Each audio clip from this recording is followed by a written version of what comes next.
Hi there, I'm Lisa Burkhart-Worley, and welcome to Pop Talk, the show where you never know what topics might pop up.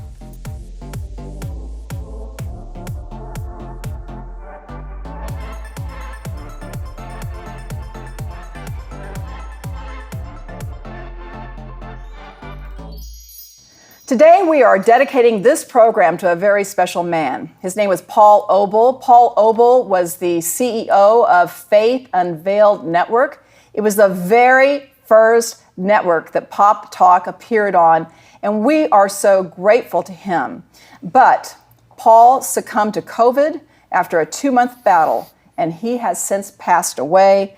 And we just want to say thank you to Paul and even his family members who are mourning his loss right now, because he was the start of Pop Talk that eventually ended up on 9 platforms. Our theme today is Chase What Matters, and it's very appropriate when we talk about Paul in that regard, because that's what he did. He chased what mattered, and that was Jesus Christ. He did this through his network, where he did his best to spread the gospel throughout everywhere the network touched. And so as we dedicate this show to Paul, we ask that you pray for his wife, Priscilla, and for the rest of his family as they mourn the loss of such a godly man, you know, who felt the call of God to start a Christian network, the Faith Unveiled Network. Yeah, we loved Paul. So now it's time to introduce our guest for today. He is another guy who chases what matters. He's the author of Wild Awakening, A Relentless Grizzly, a near fatal attack, and the unleashing of the warrior within us all. His name is Greg Matthews. Greg served his country in the United States Air Force during Desert Storm and Desert Shield. He spent the next 27 years mastering skills that would save lives. He's been a firefighter, hazardous materials technician, EMT, Special Operations Rescue Technician, Rescue Helicopter Pilot, Fugitive Recovery Agent. These are all jobs, by the way, that I would never in a million years do. Terrorism Response Manager, Homeland Security Manager, Naval Anti-Terrorism and Physical Security Officer, Emergency Manager, and International Consultant. Ooh. Now, he's got a little job. No, I'm just kidding. He serves as the U.S. Army Corps of Engineers Southwestern Division Anti-Terrorism Officer, and he protects the nation's dams, the hydropower generation plants, and navigation locks. It's mind-boggling, all these things that you've done over your career. Welcome to Pop Talk, Greg. It's just so good to have you on the show. And by your resume, we can tell danger does not bother you, not one bit. I'm not one of those that'll jump out of planes, but I bet you are one of those that does that kind of thing. Now, what drew you first, though, to serve in the military and some of these high energy, high impact careers you've been a part of? Well, first, I want to say thank you, ladies, for inviting me into your ministry and for giving me an opportunity to share my story. So, to answer your question, I was raised by a bunch of protectors and patriots, all the way from my great-grandfathers to my grandfather to my dad to my brothers, my uncles. All of them served in the United States military. So with that, we were taught to respect our nation, to respect the Constitution, to just to be a patriot in doing what we can to be able to defend our nation, and mostly to help people.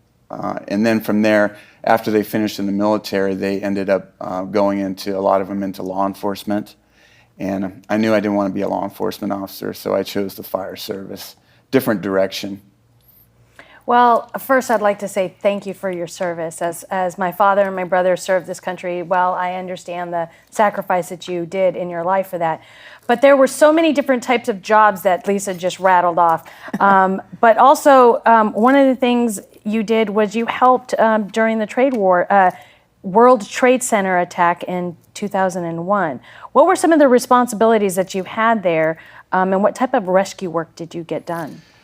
Well, the World Trade Center was obviously devastating to the entire nation, and I ended up losing one of my good friends who was on Rescue 5 for the FDNY. And the day that it happened, his brother called me and said, Andre Fletcher was missing.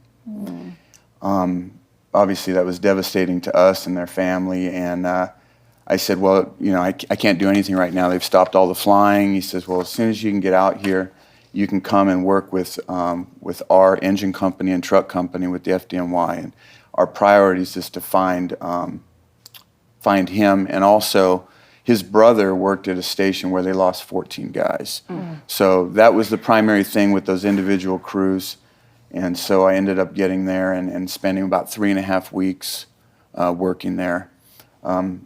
There was the first rescues, or any rescues that were done in the first 8 hours. Yeah. After that, it was all body recovery and parts and pieces and DNA checks. There was a big morgue and a lot of stuff, carried down and all that. So that was something I just felt I had to do, not only for my friend, but just the way I was raised. I just felt like I had to be a part of our nation responding to that and addressing it.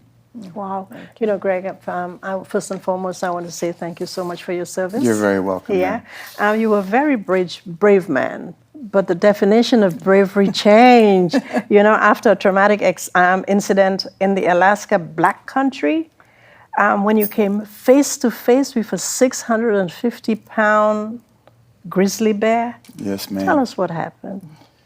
Well, it's my brother and his family live up in Alaska, and they have 5 kids. And the benefit of Alaska is there's so much game up there. There is a lot of families that use that game, whether it's caribou or moose, to eat. And so we were up there to do some hunting. We had planned a 10-day trip into remote Alaska by boat. So we were about 20 miles in by boat, and then about 2 miles packed in, and my brother was behind me about 50 yards, and he was calling in. You make calls to bring moose in, and I was bow hunting. And 3 hours into calling, I picked up some movement, and I can feel my heart racing, my respiration increase, because moose weigh about 900 to 1,200 pounds. They're pretty big. I mean, it feed his family for the whole year, so I was excited about that. But when I turned and drew my bow back, what I thought was going to be a moose was that 650-pound grizzly. It was standing on its hind legs. It was about 8.5 feet tall, and its head was up in the air, smelling the air. And immediately I knew that thing was hunting me at this point. So it changed from me being the hunter to being hunted. At that moment, I thought of running, which is not the right thing to do. I thought of hiding. It had found me by just smelling me thus far, and the calls. And plus, it was at the confluence of 2 trails where that bear, if I was to hide and it went down this trail, it was going to get right to my brother. So I had to make a decision, and the decision, right, wrong, or indifferent, was to basically face the bear. And so I threw the bow down. Luckily, I had my rifle. Scared to death, I went around this tree trying to get the courage to figure out what I needed to do, and then I just stepped out from behind the tree and lowered the rifle, and I said, "Whoa, bear." And the bear was still standing up. Its head spun. We locked eyes. It kind of started going into slow motion at that point. It dropped down to all fours. The ears folded back as its head was dropping. All the hair stood up on its back, and then it started charging me. So at about 35 yards, I can see the bear's digging in, and it's throwing a rooster of moss and stuff behind it as it's digging in, coming to me. And I'm convinced that it's going to be a false charge, but at about 10 feet, I realized that the bear is going to engage me at that point. And so I fired right in the bear's face. I didn't have enough time to rack another round. It didn't even faze the bear. It lunged at me with its mouth open. I stuck the rifle out in a defensive motion to try and keep it away. The barrel hit somewhere in the mouth, and the rifle slammed against my head. And then the bear lowered its head and hit me right in the chest, knocking me down, and then sliding right across me. And at that point, I was sitting there trying to catch my breath. And all of a sudden, 2 14-inch paws sat right on my shoulders, and then the first bite was to my face. And so it tore a tennis ball size hole in my throat. I see the scar. Yeah, and then it, this is not a smile line, it split my face in half right here. It bit through my arm and came out the other side. So after it bit my face, I felt the rush of blood. Being a firefighter, and I've treated lots of people, never had to treat myself on anything like this, but I felt the rush of blood. So I spun my chin to put pressure onto my neck, which exposed the back of my head. And at that point, the bear took my whole head into its mouth and started biting down. Oh. And so if you can imagine, there's a big barrel nose right here with my head in its mouth. And I'm feeling, I can't see, I'm blinded because of the blood.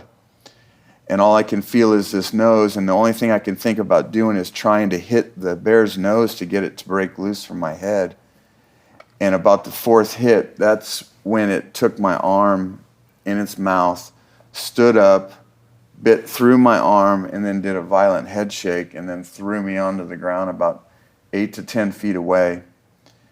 At that point, I'm sitting there, and I don't even know what's going on. I don't know where the bear's at.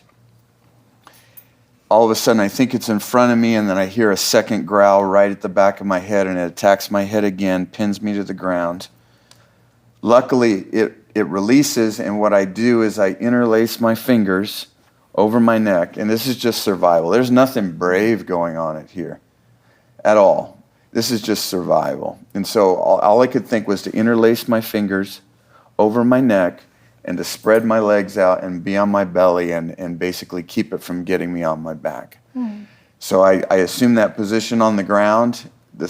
The grizzly walked around me, and I could smell it. I could hear it sniffing me, and then it got right over the top of me, put its claws under my ribs, and tried to roll me.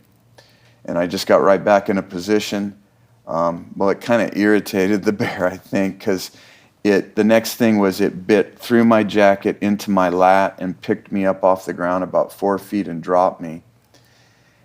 And then I just got right back into position, and then I felt it move right over my back, and I could feel it breathing over the top of my neck, and it took its claw from the top of my ear and raked down. And I don't want to gross your people out, but my whole scalp at that point was laid open like this, and it exposed my spine and stuff. So that was the extent of the pretty traumatic. So did the bear, leave at some, obviously the bear left at some point. Well, it left when my brother, we haven't even talked about the miracles that took place during this. I want to talk to you about what you were thinking. So besides getting out of this. God stepped in and gave my brother the courage, because the bear, when my brother got up there, the bear had my leg in its mouth.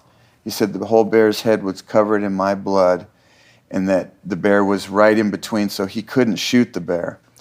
So he had to get the courage to be able to go up and back like 3 or 4 different times trying to get the bear's attention before it finally thought of him as a bigger threat and dropped my leg. And then the bear stood up and tried to bite him in the face, and as he's moving back, he shot it in the neck and in the chest, and that still didn't kill it. But he saved my life.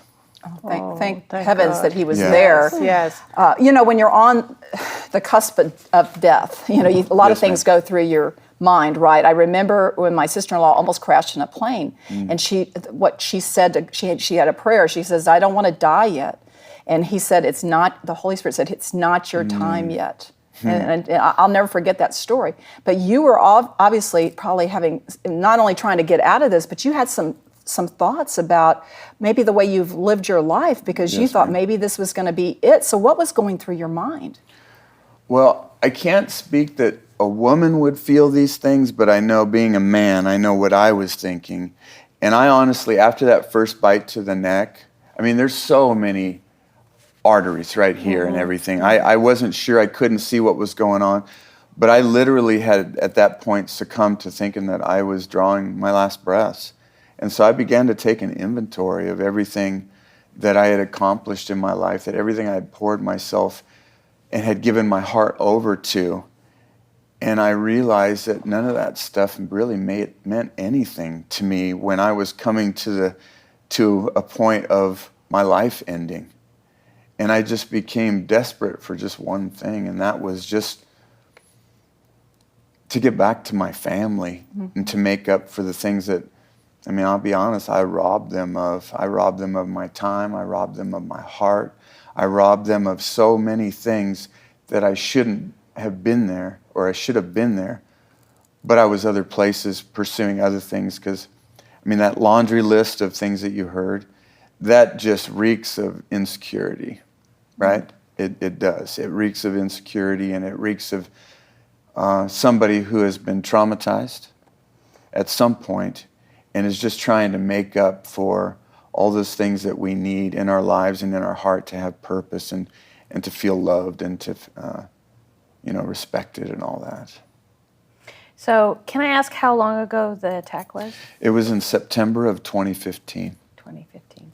How ma'am. long did it take you to recover? And during this recovery, how did God speak into your life?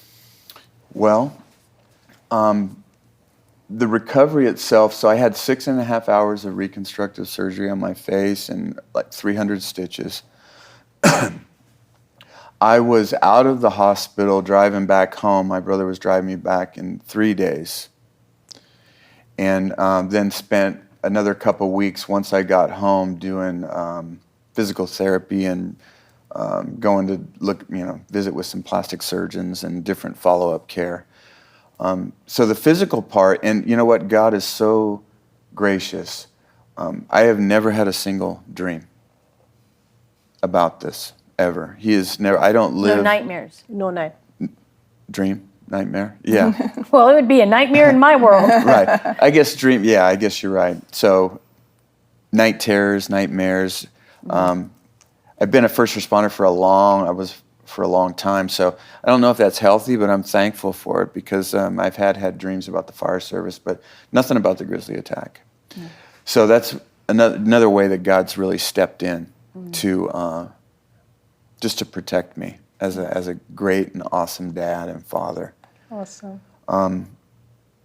So the recovery aspect of it, not as much as you would think because of the Lord just being so present. And I would actually, knowing what the Lord did in my life and knowing how he showed up, I would absolutely, if they said, we're going to take that all away from you, what you've been through and what you are now, I would actually go through that Grizzly attack again. Absolutely. Praise God. Oh, praise God. And you now have a ministry, outreach to men. What are some of the principles that you're teaching to men? Wow, that's a great question. So I got to tell you, speaking publicly I can do a lot of things. Just don't ask me to speak publicly. It just, from the moment I get a speaking engagement, if it's like 2 months, I live in agony until I get to that podium. And then everything, God says it's going to be fine. But, there's people in the Bible that have the same issues, right? Moses. Yeah, Moses. So it's like my worst fear is getting publicly speaking. But what I will tell you is, this isn't my story. This is God's story that he allowed me to be a part of. And it was in his timing that he brought about interweaving all the healing and everything that he did in my life through just the worst tragedy I've ever been through. And so what I share with men is that a lot of us are really good about shining the outside. But as David says, there's, sometimes there's dead man's bones in there because we look good to the world, but we have not really figured out where purpose and fulfillment, and I'm finding out it's not just men, as men and women lies, and that's in your relationships, whether it's the relationship with the Lord or your relationship with your wife or your relationship with your kids. And I'm not talking about in and out, watching TV, going to work, and I'm talking about being engaged in those relationships where you are stopping what you're doing and you're listening and you're engaging and you want to be a part of their life and you are making sacrifices for things that really don't matter, career, money, all that stuff. And I just had it upside down. And so I tell my story, I'm transparent, I'm real. and they can see that, and I just try and convince them through that, hey, you know what? These lies that the world is telling you, I've been there. I know what's at the end of that path, and those things are empty.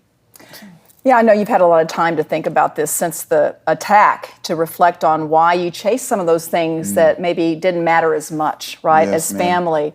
But does some of this relate back to perhaps when you were 8 years old, when your dad left the home forever? Yes, absolutely. And, you know, when you talk about cowardice and courage, they both have one thing in common, and that's fear. And so it's what you do with that fear. Fear either paralyzes you, or you embrace that fear and it empowers you to be courageous and do things.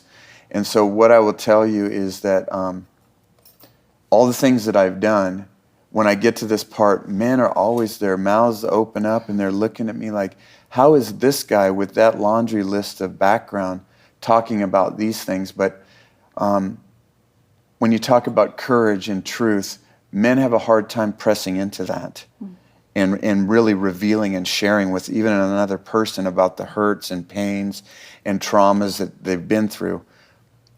I was out on the sidewalk and we were playing wiffle ball, and my dad came carrying boxes, and we were too busy in our game, and finally the back of the car was full of boxes, and my dad stood by the door with it open by the car, and his head was down, and I looked at him and I said, well, Dad, what's wrong? And he wouldn't look up. And at that point he said, you know, boys, I love you a lot, but I'm not going to be living at home anymore, and I'm going to be leaving. We do love you. And he was just in a hurry to get away. And he got in the car and he closed the door and started driving away. Both my brothers were crying.